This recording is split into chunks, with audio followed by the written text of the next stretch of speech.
Welcome to the Warframe weapon Encyclopedia, where today we're checking out the Ignis Wraith. The acquisition of this weapon actually has quite the history to it. At first it was a clan blueprint reward from the Pacifism Defect event, then it was added occasionally to Barocketeer, then they moved it to Tigger in Fortuna during the Stardays event, then they moved it again to Vel Proxima in Empyrean, where you could sometimes get it from abandoned derelict caches in Grenier missions, and now everyone can research it in their Grenier lab as long as their clan is rank 10. The Ignis Wraith is a mastery rank 9 primary flamethrower that does pure heat damage with okay crit chance, an above average crit multiplier, and very good status chance. The base ammo capacity is actually quite good for an AoE weapon. You have 200 in the mag and 200 spare ammo, which is actually a lot because the weapon doesn't consume ammo very fast, and it has a nice and snappy reload at 1.7 seconds. Now, as it is a flamethrower, it does have limited range, but the base range is 27 meters, which is about this far away from the door, so outside of some very specific scenarios, there is no real need to run Sinister Reach to improve it. And finally, while it might not seem like a massive upgrade over the standard Ignis, it is actually quite substantial, because on top of just general increase in stats, the extra crit is just enough to make it worth modding for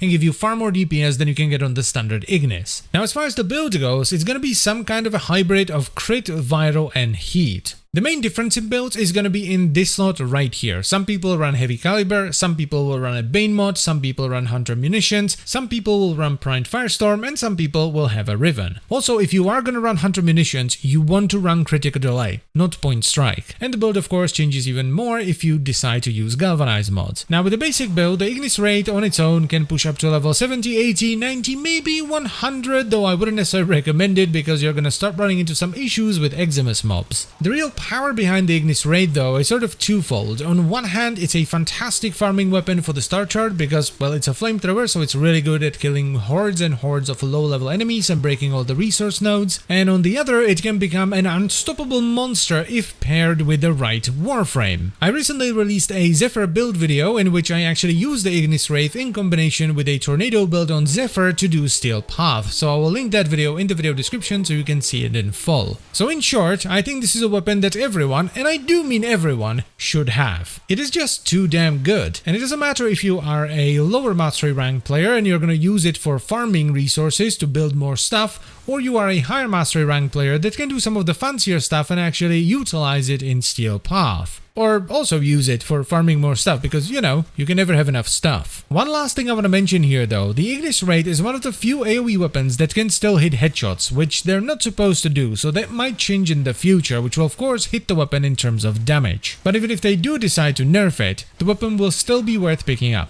okay? And as always guys, I thank you very much for watching, I hope you've enjoyed the video and found it helpful, and I'll see you next time. Bye bye.